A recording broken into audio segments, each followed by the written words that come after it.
Hey everybody, it's Sadie the Wind Sage, and welcome back to more Let's Play Kindred Spirits on the Roof. In the last episode, we took care of, okay, I'm not even gonna look for them, that'll take too much time. We took care of Umi's free time apple events.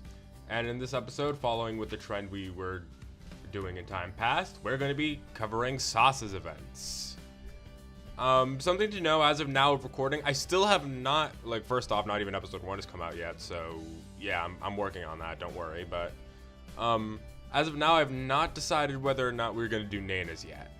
I'm giving it some thought, but I'm not quite sure. I've been balancing the idea on and off in my head, but yeah, I guess I can talk more about this at the end. I just wanted to let you know that that is what's going to be going on, and yeah. And also, again, please forgive me for the audio, if the audio is a little odd. I'm trying to work with the audio and just kind of experiment with it. But while this is still my temporary mic, I might have times where I might be a bit quieter or louder, depending on. I moved the mic pretty much as close to me as possible, so yeah. Well, not as close to me as possible, but yeah. Anyway, let's just go with Sasa's events and to kind of get a sense of, I guess, where it is in the story, if I can. Okay, so this is I'm going to assume that this is relatively before, pretty much before this scene and all that stuff. This is, yeah. So yeah, this is actually pretty early on in the game, but yeah. So we're pretty early on. This is before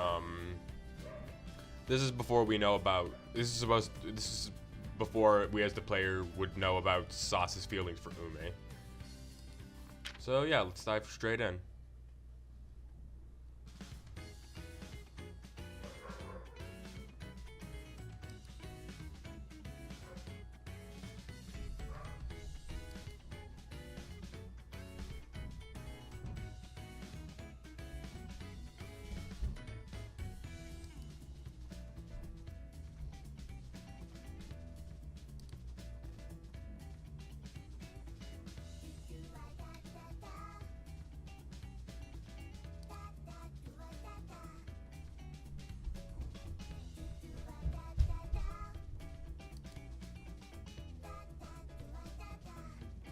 Nada, you're always tired. That's nothing new.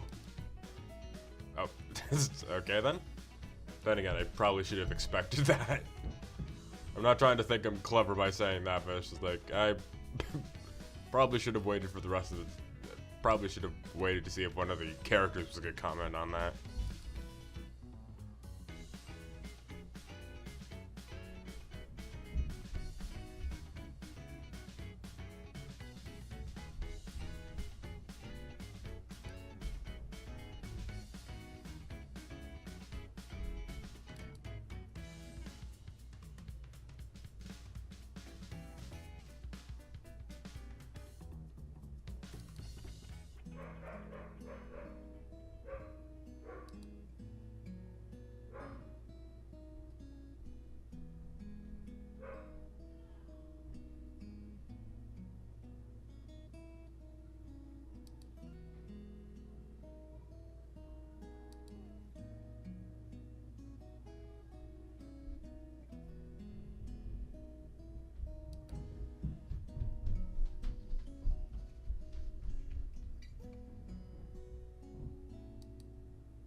Oh yeah. I was about to say they're probably waiting for like her cue or something.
That's actually a nice little event.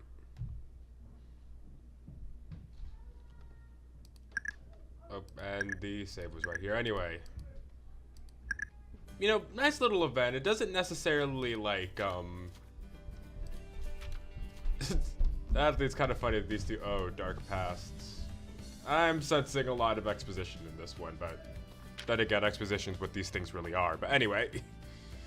It's you know, kind of your nice standard sort of thing. It doesn't necessarily break any molds, but it also doesn't have to. It's just a nice little event. And it kind of shows a little more of how Umi kind of sees her, like, no, Sasa sees her feelings about Umi and all that, and how she kind of sees Umi. So again, not necessarily any breaking any new boundaries, but it just puts a little more. It puts stuff we already know into some perspective, so it's nice. This, however, yeah, I'm sensing a lot of exposition. There's something I do have to say about that event is how, like, when she went into her inner thoughts and like the guitar was playing and kind of like that. I almost feel like it went into that a little too quick. It's like, okay, we're doing this now. It's like we literally like just started the event and you're already kind of doing this. It's like, it was just kind of weird. Like, it's kind of interesting with the music possession because it kind of goes to like, you know, your standard kind of cheery-ish sort of music, then kind of down and then back up again. But I guess it works. It's not bad. It's just interesting. So let me see if I can try to put a perspective about this thing. Oh, assuming that, yeah, that's a different cherry event. This takes place the day after this, or it seems to, at least in the story. So yeah. Anyway, let's get going. So yeah, at this point, Umi and Sasa are already a couple, and all of that going on.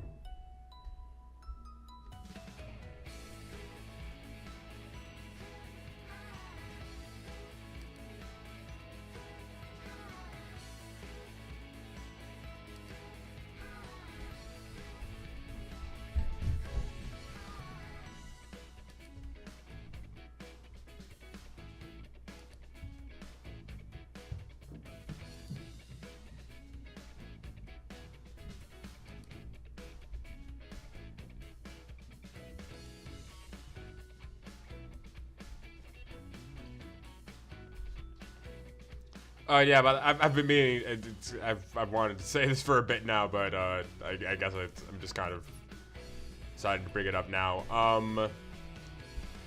Don't mind any background noise. I don't necessarily know what's happening, but yeah, just don't mind the background noise. I don't know how much of it this microphone is picking up. It can sometimes be very good, or it sometimes be perfectly normal, or very sensitive. So you just pick up some background noise, just don't mind it. Or try to not mind as much as you can, but then again, we're also having to deal with the static that I still don't know how to solve the issue for. Yeah, this is still my temporary mic. You'll probably know when I've switched mics, though. So, yeah.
Man, as someone who at even this point still does script writing, especially for audio drama, it can be a bitch sometimes.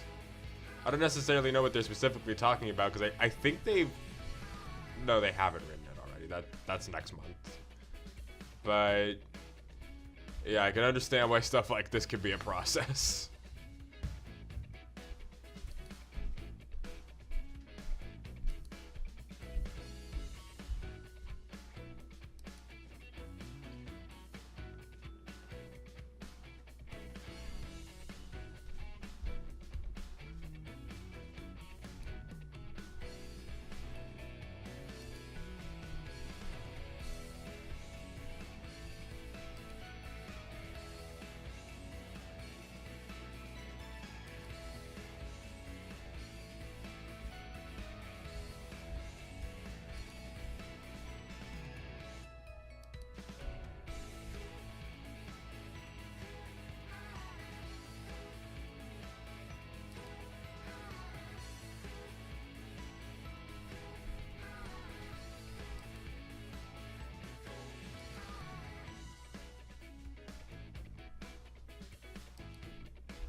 And it's very clear that Umi is definitely kind of touched a nerve right there. But yeah.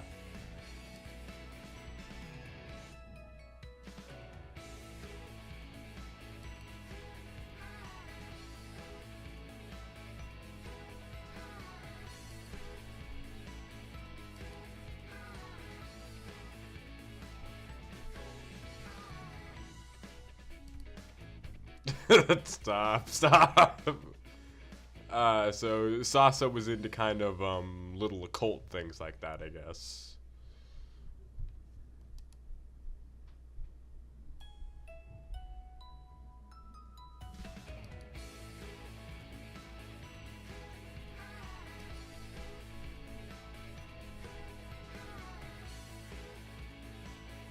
I came across this one fantasy novel that totally corrupted me. Yep. We all have a phase like that, though. Like very much interested in kind of like childhood wonder, fantasy, and stuff like that. Heck, debatably, it could debatably be said I'm still in that phase of my life, but yeah. Like, we all have that kind of fantasy sort of phase. And I think this is very interesting because I'm suddenly very much reminded of IF from Neptunia, more specifically Rebirth 3, where you got to see a lot of her kind of like. You got to see like mostly because you saw IF go from like a small child to like, you know, the usual IF we know, at least the Ultra Dimension version. Where you kind of see that like her kind of like child, like her kind of like very much fantasy phase childhood, and at the same time how much she kind of looks at it and cringes as an adult. So yeah.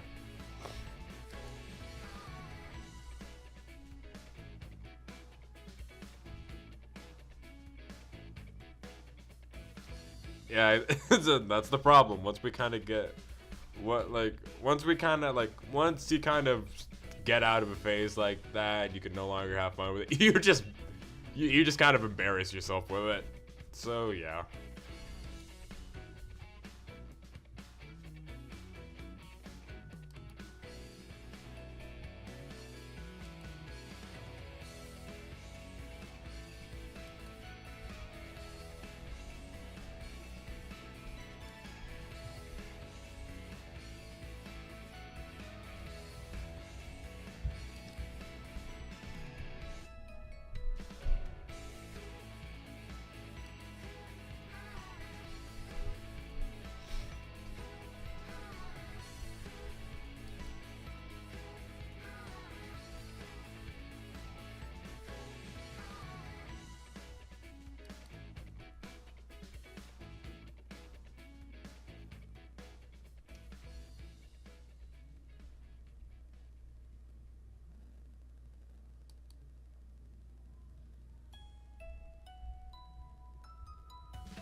I don't get what she means by sadistic, but yeah. Since I want to turn back time and if I can beat myself back then, I give myself a good smack so that I'd snap out of it.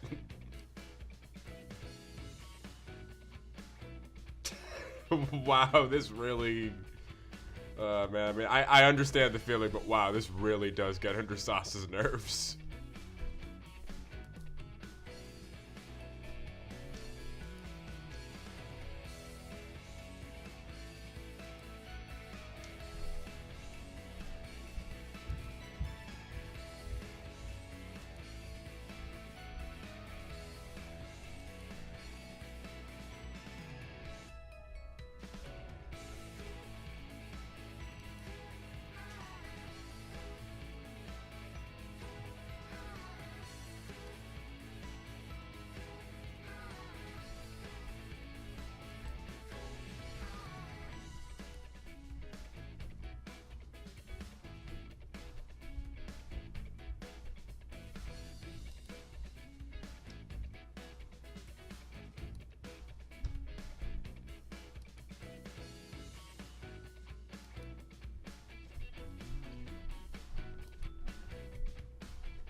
Nice little event. And I like how it like it kind of like takes a twist on my expectation.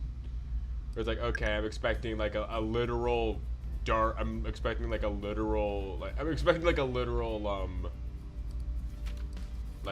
a dark backstory thing going on, and that's actually not the case. It's just talking about how Sasa used to like little like how Sasa did stuff like that when she was little. It's like I again, it kind of goes back. I feel totally terrible for saying this, but it's like this goes back to the point I was saying last time, where it's like I feel the relationship's at its best when Umi's not put in the forefront. Not that Umi is a bad character, absolutely not. Umi is a good character. Just I don't know. I just like it when someone else is taking the lead, essentially. Which is why I'm also very much looking forward to Nana, because Nana is very much to the side, whereas Sasa is at least a little bit more active. So yeah. Anyway, new Apple event, school festival. Hey, wait, you mean we get to see them in an event that is past the summer festival? Wow, this is kind of the shit this couple's needed for a while. I mean, we did see them, yeah. We saw them every once in a while, but seriously, god damn it. This couple vanished off the face of the earth during that time of the game. Admittedly, and like, I know a lot of interesting stuff was going on at that time too. It's like, you could have fed off my hype and done a little more with this couple, but I mean, I get it. It was done, and they kind of had to end it at some point to make it so the other couples would have a bit more screen time. But again, I still feel it ended too early. At least with Kitty and like Sono, for example, it stops around here as well. The couple stops around here as well, but there's not that much left in the game by the time it's done. Where there's like a ton of game left at this point. So yeah, it's kind of a case of like, I feel it ended too early, but yeah.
It doesn't sound anything like that, but sure.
And kind of comment what you said earlier. Love's incredible indeed.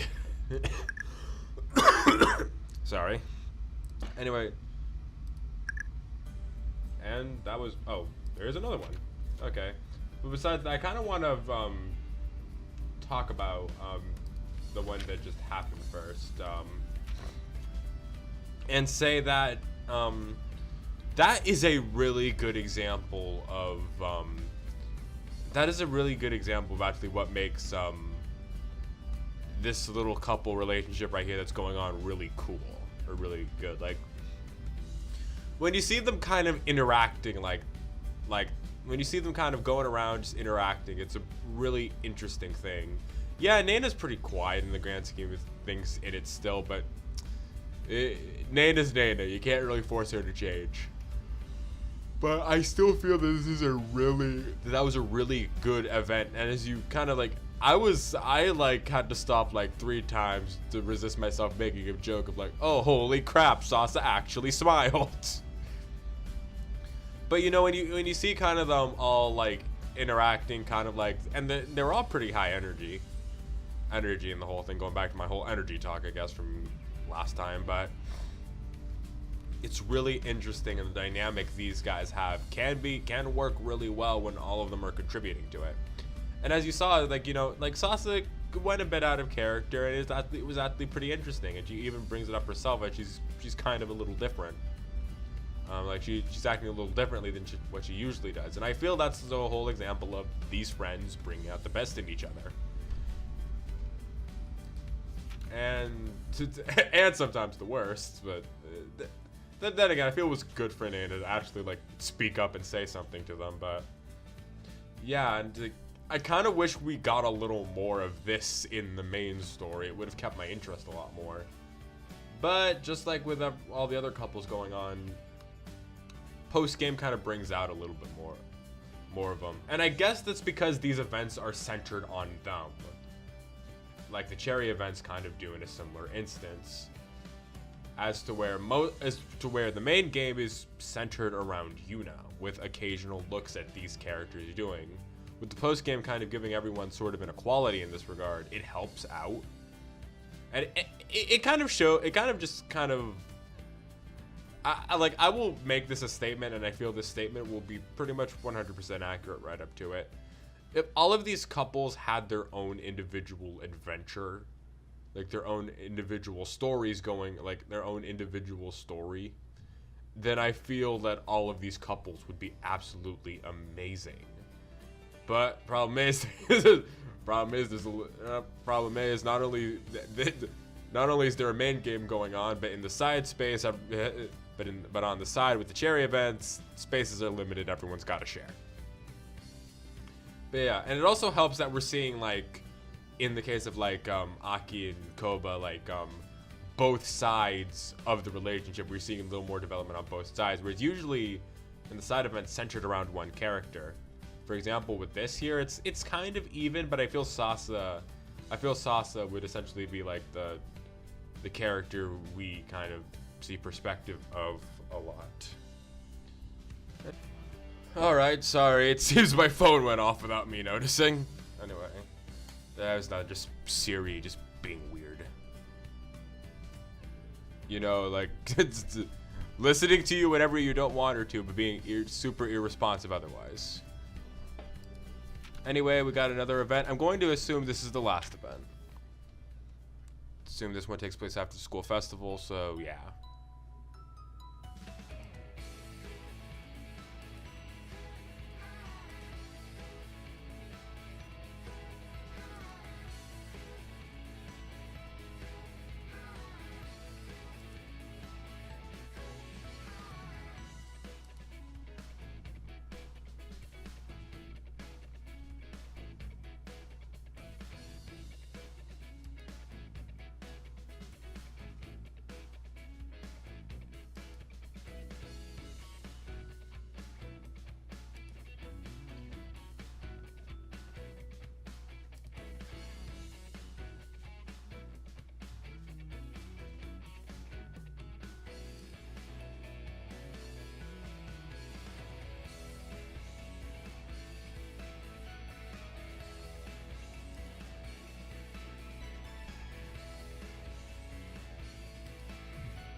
She's finally talking, and that's what she has to say.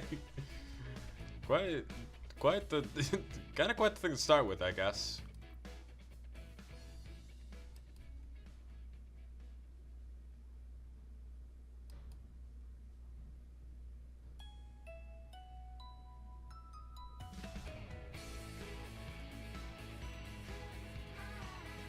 Wait, what did she? Wait, what did Umi say? Oh, Snow Woman. I thought Snowman for some reason. I was like, I guess this line does make a little more sense.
You're missing out on like 40% of life then. Yeah, then I'm absolutely missing it. I hate most seafoods.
Yeah, because now she's bragging.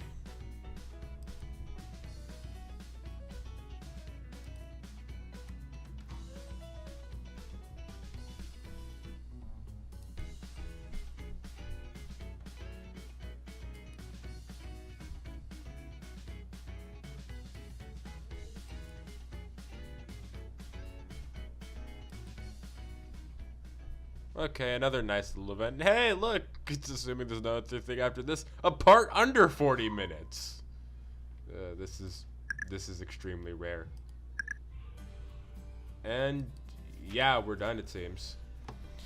So, and I just kind of like, I kind of got a lot of my thoughts out of this now, but I guess I can finally say this. I think I know part of the reason why these characters being to the side helps me a lot. Like why these characters kind of like, why Umi and Sasa kind of taking, like Umi and like Sasa and Nana kind of like taking center stage can sometimes help the relationship. Because something you know is like, Umi very much seems like she's dragging her friends along, and you know what? That is what it is. She is just dragging them along. But you notice that, but when you look into like Umi's inner thoughts, you see that like Umi Sasa's inner thoughts and all that stuff. You kind of see a little bit of like the, not only do they just kind of accept it sort of deal, but they really do, like, they don't mind and they really can enjoy it sometimes. Like, you see that they really do think of Umi as a close friend. Not that I doubted their friendship, well, maybe a little bit at first, but you kind of see a little bit of just like, yeah, all of these guys are close and it does help their friendship out a bit. So yeah, with that, I'm gonna keep the cool trend of having a short part going and end things off here. And during this whole thing, I have decided who we're going to be tackling next time. You know, when I find them. I know you're somewhere. She's probably the next one. You probably know who it is already, though. There she is. Yep. Next time on Kindred Spirits on the Roof, we're gonna be taking care of Nana. Now, I think the main reason I decided this is something that, yeah, I've kind of pondered for a while now, but I've finally just kind of gone with. Like, the thing about the Umi and Sasa couple that makes it so interesting is Nana, actually. While they could have easily turned Nana into a third wheel type character once the relationship became a thing, they didn't do that. And, you know, it kind of helps that Nana's kind of like, you know, a little bit like quieter, more low energy in nature, so it's perfectly fine when Umi and Sasa are just bouncing back and forth between each other and Nana's just on the side.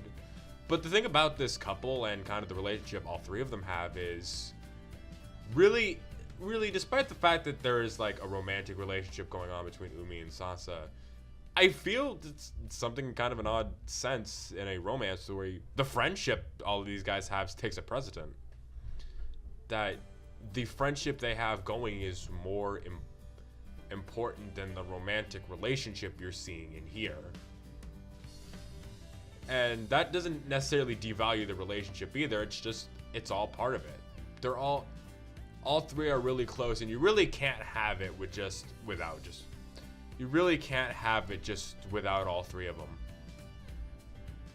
So yeah, and yeah, so we are going to be doing Nana's next, and a little bit of just planning in my head. We might do Ano afterwards, since Nana and Ano are Nana and Ano are kind of like, I guess if you bulk these characters up into sense of twos, would be the only characters that fits because they're the only characters that aren't in a relationship,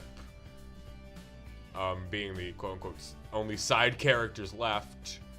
Not only that, Nana and Ano have a decent kind of growing relationship going on, and I know people, and I know that there are people who ship those two.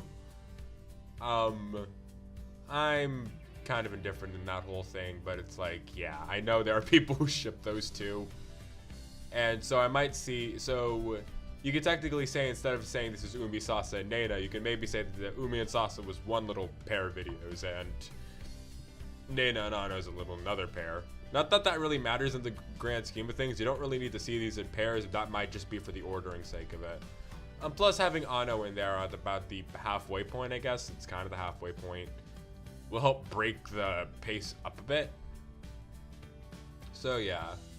And I guess something that also kind of, I guess something that also might help with this is they're technically like, while Nana and Ano are the only characters who are not in a relationship, Hina and Yuna's events, like, because I know Yuna also has a pair of events in here. Though, God forbid if I can find them. Their events at least start with before they became a couple. So we'll still have a little bit of like non-extremely romance-focused stuff going on. Where the heck is Yuna? I know she has one.